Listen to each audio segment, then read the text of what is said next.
You're listening to the Paul Carroll Program, brought to you by Conduit Media Group. Hey, folks, welcome to the program. Thanks so much for being with us. My name is Paul. You have found the intersection of conservative ideas and reality. We are building a liberty machine. We want you to be a part of that machine. One of the ways you can do that is to call us or text us 870-275-9799. Over the last couple of weeks, well, I guess no, just last week, we started our series, The Impression of the Session. We've been inviting several legislators on, had them on last week so that they can give their impression of the session. I want you to welcome now State Representative from District 70, Mr. David Meeks is with us. David, welcome back to the program, sir. Well, thank you, sir, and thank you for having me on. Absolutely. I appreciate it. And so it was you guys are down there longer. I went down every Tuesday and came back, Thursday night. I know you guys, a lot of the time, you guys were there Monday and had to do session Friday sometimes. But, it was long for me going down there covering it. But so I know you're probably a little relieved that everything's kind of slowing down. But just what was your overall impression of the session 2017?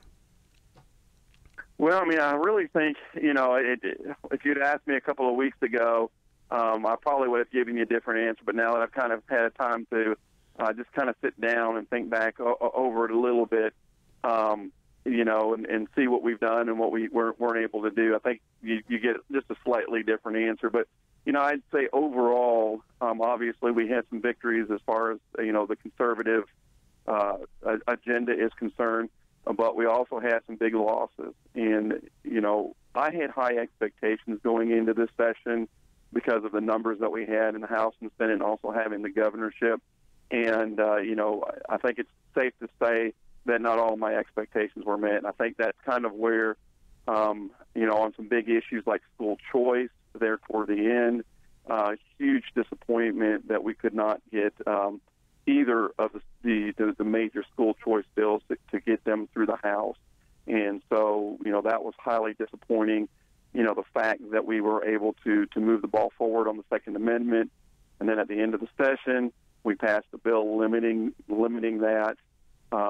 So a lot of that was, hey, things were going well. I thought we were doing some good things. And then all of a sudden there at the end, we really gave up, or we could not push the ball forward. And so, those were, I guess, some of the more disappointing things.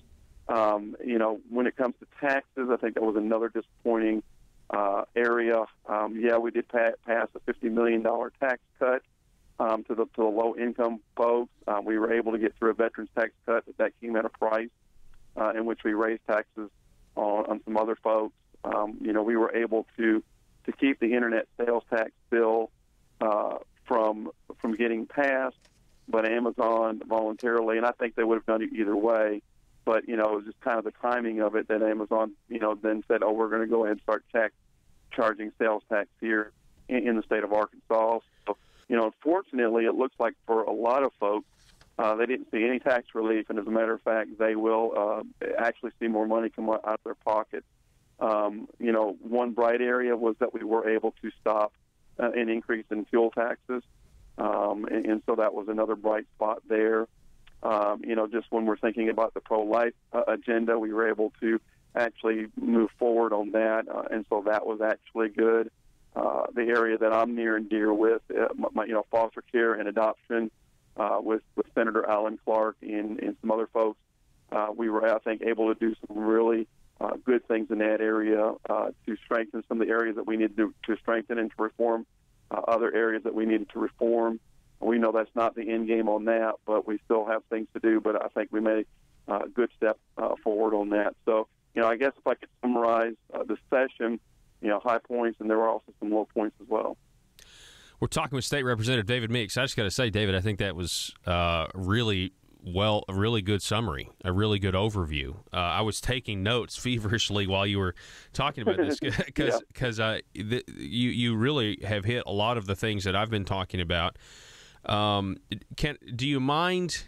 So I guess I can infer that your opinion 2-3 weeks ago was more positive than it is now. Is that safe to say? No, actually, I'm a little bit more positive now than I was 2 weeks ago. 2 or 3 weeks ago, and I say that because a couple of weeks ago we were in the midst of trying to get school choice passed. We were having the fight over, kind of walking back some of the gun rights that we had, and I'm like thinking, is this really what people elected us to do? We have this huge conservative Republican majority supposedly. And all these things were happening there at the end, and I'm like, I was frustrated, very disappointed that this was how everything was going to end. And then, like I said, I kind of took a step back after we ended, and kind of said, okay, well, here's individually kind of the different areas. And so I'm a little bit more positive now okay. Than I was a couple of weeks ago. But again, we missed.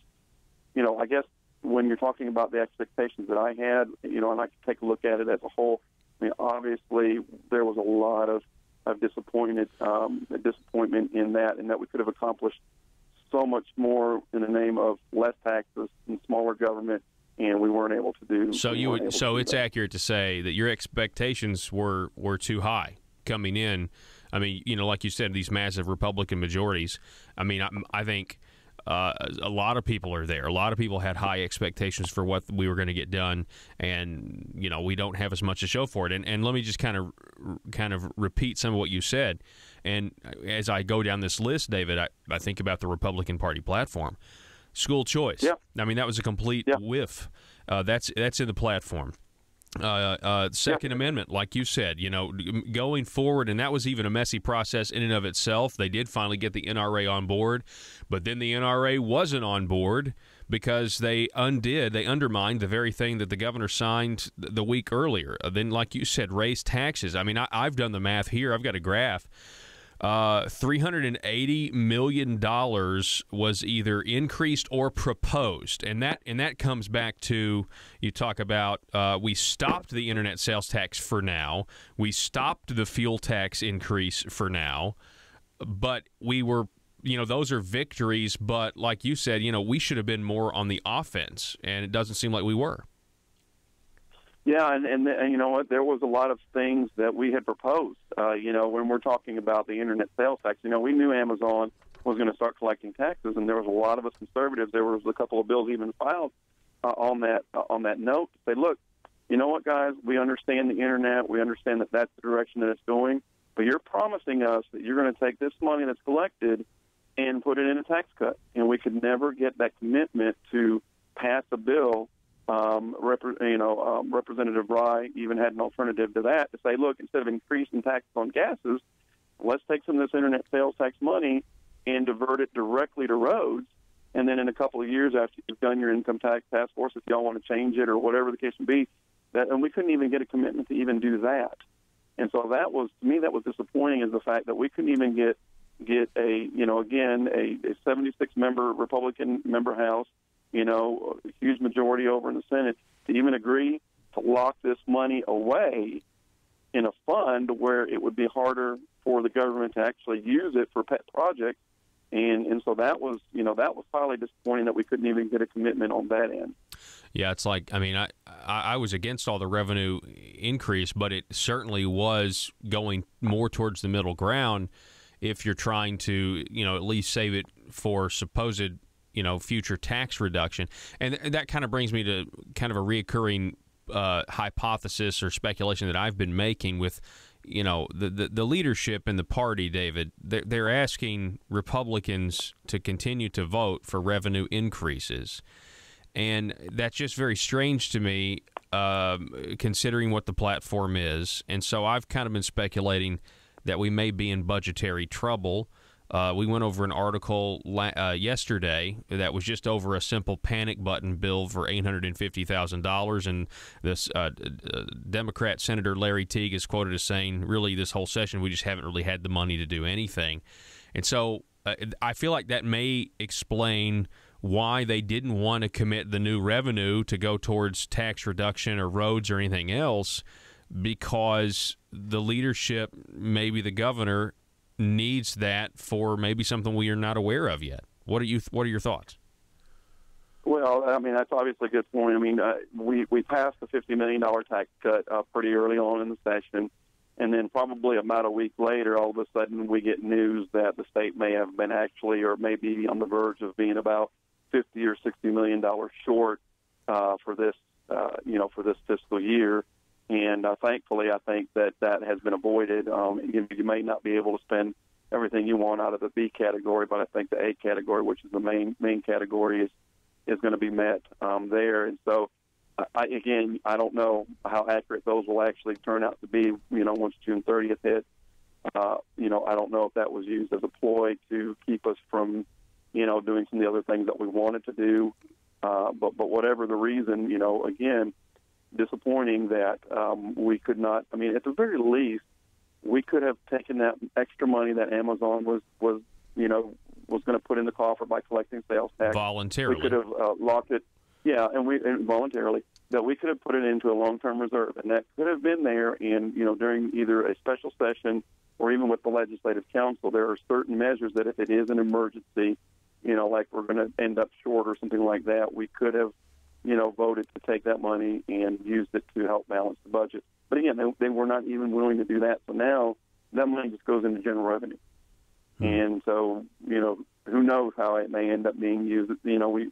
We'll still continue to push for it to be used either for tax cuts or, for maybe something like roads where you don't have to increase gas taxes. But still, for us not to be able to do that, again, I cannot, I know folks may sound like a broken record, but it was disappointing that we weren't able to at least do that. And I've written, when your initial comments, you did say disappointing several times. You said it also about just taxes in general.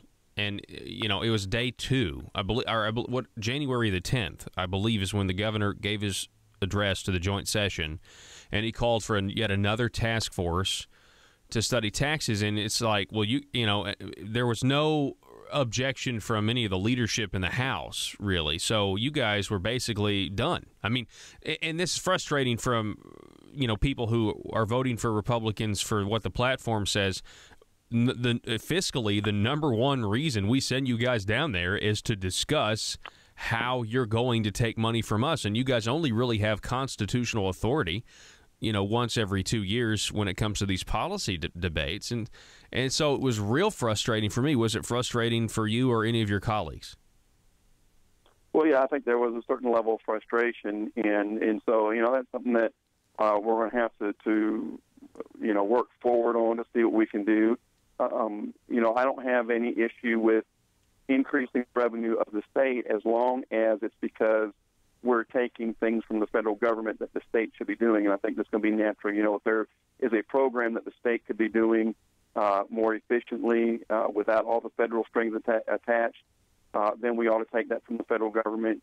By doing that, you would see an increase in the amount that we spend on the state, but overall, you would see, a decrease. And I think that's one of the things that it has not been pointed out when we're looking at the numbers. Yeah, we've seen a small increase in the state, or I think it was 3%, but we also seen a drop in overall spending, meaning when you take state and federal money combined, we actually seen an overall decrease. And so, I think on the spending part, it's when you just look at an state increase level in state spending. Well, let me ask you. Yeah, when you look at an increase in in the state spending level, it looks like we're spending more. But if we can do things to not spend as much federal dollars, then I think overall it's a good thing. Okay, well, and I want the state of Arkansas, in theory, to become more independent, and less reliant on the federal government. At some point, we got to address whether, why we're sending so much money up there in the first place for them to, give it back to us with strings attached. But, if you look at, the headlines, $160 million more in the state budget we're spending than we did last year, and there's been similar headlines for the last couple of years now. Do you think it's a mistake to cut taxes and not let it come out of, maybe shrink government somewhere else that frees up the revenue for the tax decrease? Right now, what we're doing is increasing spending, State Representative Meeks, and, cutting taxes, and I think that may be making some folks nervous. Well, and I think, when we take a look at our state budget, anytime we cut taxes, that's a good thing because that takes money away from the state. So, instead of seeing the 3.1% increase, if we didn't cut taxes, that could have easily been a 3.5 or 3.6% increase because, as y'all know, government will find a way to spend the money that it gets. Yes. That's just the way that it is. So anytime that we can, look at cutting taxes, especially when you're talking about income tax, I think that's a good thing. And so, that's what we're just going to continue to do. We obviously, we have a piecemeal tax system that, there's a lot of exemptions, but there's also, a lot of individual things where there's fees and everything else. And I'm hoping that some good will come out of this task force, like we've seen some good come out of the healthcare task force. On that, a lot of that increase in spending is to pay for our share of Medicaid expansion.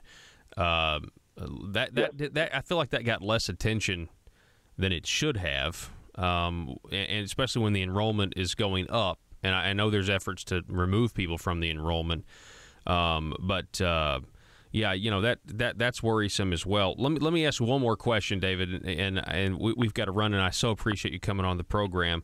Back to speaking of exemptions, did we ever figure out in the veterans military retirement tax cut thing?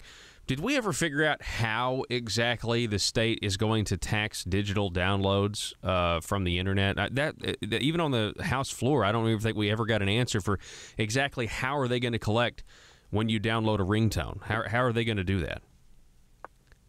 I wouldn't know exactly how they're going to do that, other than the fact that there's already mechanisms in place. I guess they can send Apple, Amazon, and whoever else, saying, hey, look, you need to start collecting this sales tax, and hope that they voluntarily start collecting it and remitting it like they do everything.